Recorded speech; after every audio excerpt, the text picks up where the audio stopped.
महफिल में बार बार उन पे नजर गई है।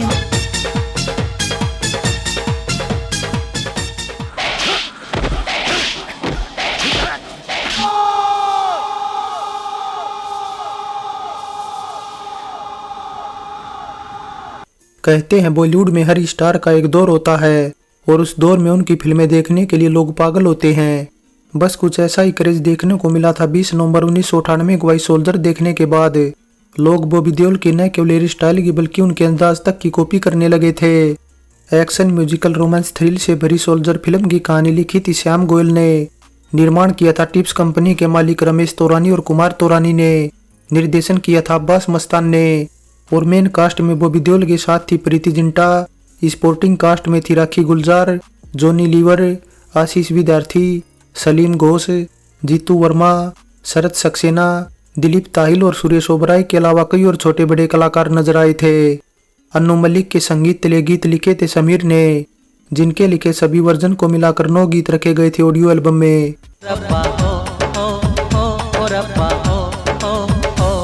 टिप्स म्यूजिक एंड कैसेट के अंडर लॉन्च सोल्जर फिल्म का गीत संगीत सुपर डुपर हिट था और इसकी करीबन 35 लाख कैसेट बिकने से ये कुछ कुछ होता है और दिल से के बाद सबसे ज्यादा बिकने वाला म्यूजिक एल्बम बन गया था।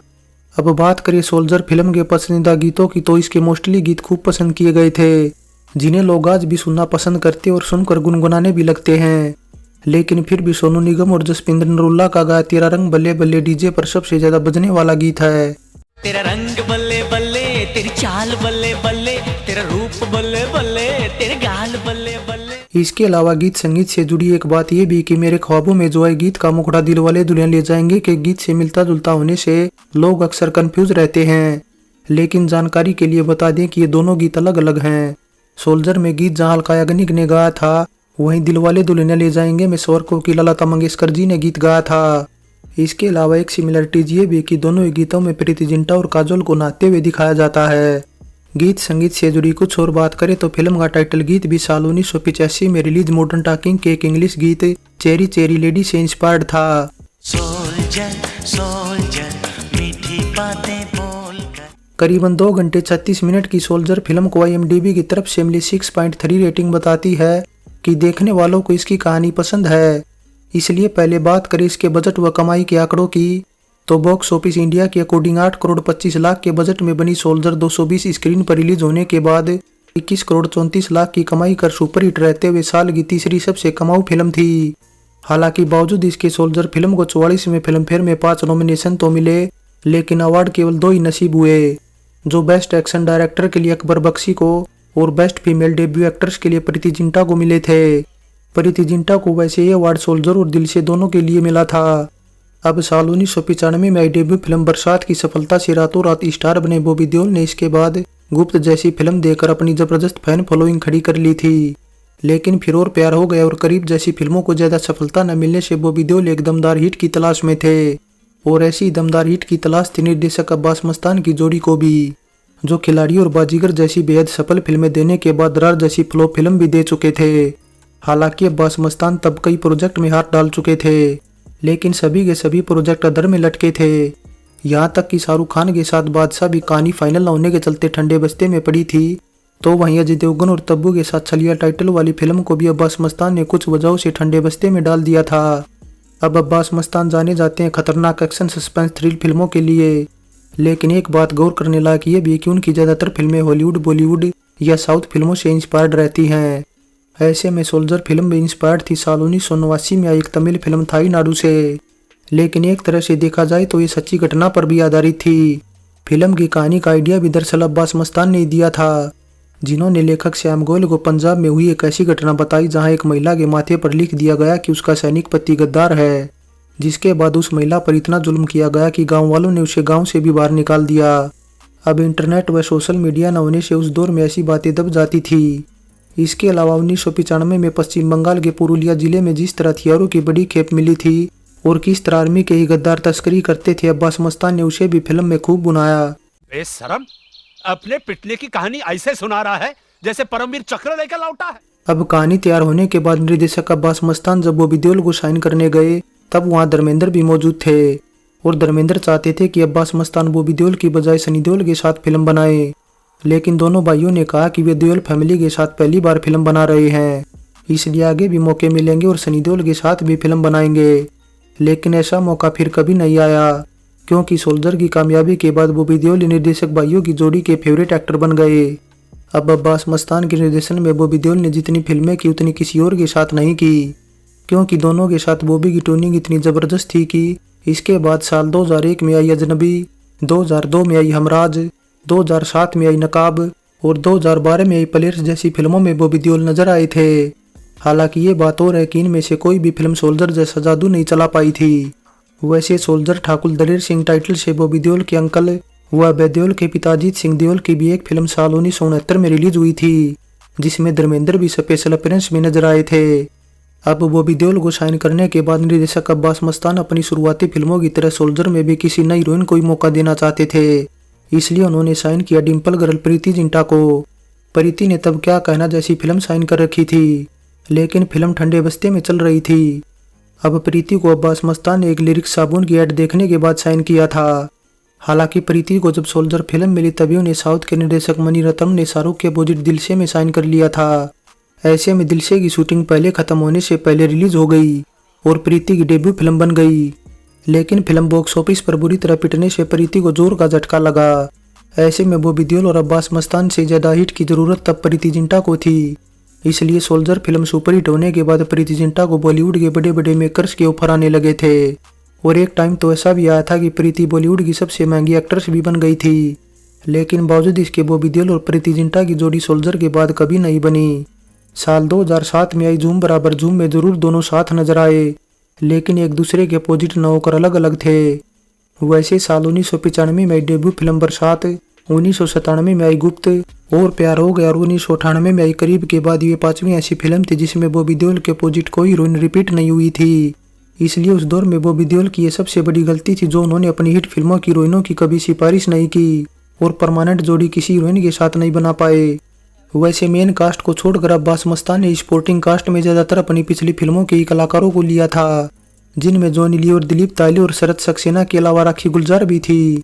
राखी तो बाजीगर के बाद सोल्जर में भी फिर दोबारा विधवा मां के किरदार में थी। इसके अलावा बाजीगर और सोल्जर की कहानी से जुड़ी कुछ और बातें जो कॉमन है वो ये कि दोनों ही फिल्में बदले की आग पर आधारित थी। हीरो बचपन से ही बदले की आग में जल रहे थे और यहाँ तक कि दोनों ही फिल्मों में हीरो विलन तक पहुंचने के लिए हीरोइन का सहारा लेते हैं। इसके अलावा दोनों ही फिल्मों के संगीतकार जहां नो मलिक थे, वहीं दोनों की निर्माता म्यूजिक कंपनी थी। बाजीगर जहां विनस के निर्माण तले बनी थी, वहीं सोल्जर टिप्स के अंडर बनी थी। इसके अलावा कहानी से जुड़ी एक बात यह भी कि सोल्जर की कहानी कई मामलों में जहां साल 1976 में बारूद से इंस्पायर्ड थी, वहीं जॉनी लीवर की दोहरी भूमिका भी काफी कुछ साल 1970 में आई। जॉनी मेरा नाम क्या IAS जोहर की भूमिका के सिमिलर थी। वैसे कास्ट को ज्यादा मैच्योर बनाने के लिए अब्बास मस्तान ने पहले अमरीश पुरी और गुलशन ग्रोवर को भी साइन किया था, लेकिन कुछ वजहों से दोनों ने ही बाद में फिल्म छोड़ दी, जिसके बाद अमरीश पुरी की जगह सुरेश ओबराय को और गुलशन ग्रोवर की जगह सलीम घोष को साइन कर लिया गया। वैसे सलीम घोष को इससे पहले साल 1997 में आई कोयला और शपथ में किए दमदार अभिनय के चलते ही सोल्जर में जगह मिली थी। हालांकि जब सोल्जर मिली तब सलीम अनिल शर्मा की महाराजा में भी काम कर रहे थे, वो भी बतौर मेन विलन। अब महाराजा सोल्जर फिल्म से करीबन 1.5 महीना पहले रिलीज भी हो गई थी, लेकिन बॉक्स ऑफिस पर फिल्म कुछ खास कमाल नहीं दिखा पाई थी, जिसके बाद सोल्जर में भी इतना अच्छा रोल होने के बावजूद सलीम घोष को अगली फिल्म के लिए कई महीनों तक इंतजार करना पड़ा था। वैसे सोल्जर फिल्म भी करीबन 1 साल में बनकर तैयार हुई थी। फिल्म का मुहूर्त शॉट नवंबर 1997 में तेरा रंग बल्ले बल्ले गीत फिल्माकर लिया गया था, जहां बॉबी देओल जब पहली बार प्रीति जिंटा से सेट पर मिले तो उन्होंने प्रीति का नाम प्रीतम रख दिया था। ऐसे में बॉबी देओल आज भी जब प्रीति से मिलते हैं तो उनकी जुबान पर यही नाम होता है। बड़ी खट्टी है। वैसे ये भी संयोग ही है कि सोल्जर टाइटल से उस साल एक नहीं बल्कि 2 फिल्में रिलीज हुई थी। दूसरी एक अमेरिकन फिल्म थी जो करीबन महीना भर पहले रिलीज हुई थी। हालांकि दोनों के टाइटल बेशक सेम थे, लेकिन कहानी अलग थी। और फिर वैसे भी बॉलीवुड की सोल्जर का तो एक बार नहीं बल्कि 2 बार रीमेक भी बनाया जा चुका है, जो पहली बार साल 2000 में बंगाली में और दूसरी बार साल 2009 में तमिल में बनाया गया था। थोड़ी बात अब शूटिंग लोकेशन को लेकर करें तो सोल्जर फिल्म की शूटिंग ऑस्ट्रेलिया में बड़े पैमाने पर की गई थी, जहां सबसे खूबसूरत शहरों में से एक सिडनी और मेलबर्न में सीन फिल्माए गए थे और कई खूबसूरत लोकेशन को कैप्चर कर फिल्म में भी दिखाया गया था। इसके अलावा सोल्जर फिल्म और सिडनी शहर से जुड़ी एक बात यह भी काफी दिलचस्प है कि सिडनी के हार्बर ब्रिज पर बॉबी देओल और प्रीति जिंटा का गीत फिल्माने से वहां के लोग ब्रिज को सोल्जर ब्रिज के नाम से पुकारने लगे थे। अब सोल्जर फिल्म के कुछ सीन ऑस्ट्रेलिया में फिल्माने के बाद चलते चलते न्यूजीलैंड में भी फिल्माए गए थे। इसके अलावा स्टार्टिंग सीन समेत क्लाइमैक्स अब्बास मस्तान ने राजस्थान में फिल्माया था। सोल्जर फिल्म से जुड़े कुछ और किस्सों की बात करें तो फिल्म की शूटिंग शुरू करने से पहले निर्देशक अब्बास मस्तान की जोड़ी ने मेकअप आर्टिस्टों की टीम को बुलाकर सभी सितारों की लुक बदलवा दी थी, क्योंकि वे सभी को पिछली फिल्मों से अलग एकदम फ्रेश लुक में पेश करना चाहते थे। इसलिए बॉबी देओल को जहां अपने घुंघराले बालों को थोड़ा सीधा कराना पड़ा, वहीं प्रीति जिंटा को अपने बाल छोटे कराने पड़े और सुरेश ओबराय जो फिल्म में खलनायक की भूमिका में थे उन्हें भी अपनी मूंछों को मुड़वाना पड़ा और सिर पर विग भी पहननी पड़ी। इसके अलावा एक बात यह भी बताई जाती है कि सुरेश ओबराय के बेटे विवेक ओबराय पहले सोल्जर फिल्म के मेन हीरो होने वाले थे, उन्हें साइन भी कर लिया गया था, यानी विवेक की ये डेब्यू फिल्म होने वाली थी। लेकिन निर्माता कुमार तोरानी और रमेश तोरानी बॉबी देओल के नाम पर अड़े रहे, जिसके बाद अब्बास मस्तान को बॉबी देओल को साइन करना पड़ा। अब विवेक ओबराय बेशक सोल्जर फिल्म से डेब्यू नहीं कर पाए, लेकिन फिजी की रहने वाली नलिनी कृष्णा की सोल्जर डेब्यू फिल्म थी। फिल्म में उनकी भूमिका बेशक कम थी, लेकिन इसके बाद नलिनी को हॉलीवुड फिल्मों में भी काम मिल गया था और फिल्में भी कुछ ऐसी वैसी नहीं बल्कि स्टार वार सीरीज की फिल्में थी। वैसे अगर देखा जाए तो फायदा जीतू वर्मा को भी मिला था, जिन्होंने जोजो बनकर दर्शकों का खूब मनोरंजन भी किया था। लेकिन इसके बाद जीतू कॉमेडी से अलग गुर्गे के रोल करने लगे। अब ऐसा भी नहीं है कि जीतू ने इसके बाद कॉमेडी नहीं की, लेकिन बावजूद इसके जीतू को लोग आज भी सोल्जर फिल्म के जोजो की भूमिका के लिए ही ज्यादा जानते हैं। फाइनली सोल्जर फिल्म की कहानी, गीत, संगीत, एक्शन और अभिनय से लेकर लोकेशन तक बेहतरीन थी। खासतौर पर बॉबी देओल का काम तो और भी बेहतरीन था। बेशक उन्हें फिल्म फेयर में कोई नॉमिनेशन नहीं मिला, लेकिन उन्हें अपने दमदार अभिनय और स्टाइल के लिए खूब वाहवाही मिली थी। बॉबी देओल की स्टाइल व लुक का तब इतना क्रेज था कि बॉलीवुड के दूसरे अभिनेताओं के पास उनका कोई तोड़ नहीं था। लेकिन इसके बाद लुक बदलने और गलत डिसीजन लेने के चलते बॉबी देओल अपना चार्म खोते गए। इसीलिए बतौर main actor soldier Bobby Deol के करियर की तो लास्ट सुपरहिट फिल्म है ही, साथ ही उनके फेवरेट निर्देशक अब्बास मस्तान की भी ये लास्ट सुपरहिट फिल्म मानी जाती है। ओल्ड इज गोल्ड में सॉलिड सोल्जर फिल्म पर हमारी ये पेशकश कैसी लगी नीचे कमेंट कर बताएं। अच्छी लगी है तो लाइक और शेयर करने के साथ चैनल सब्सक्राइब करें। तो चलते हैं, फिर मिलेंगे एक और नई वीडियो के साथ।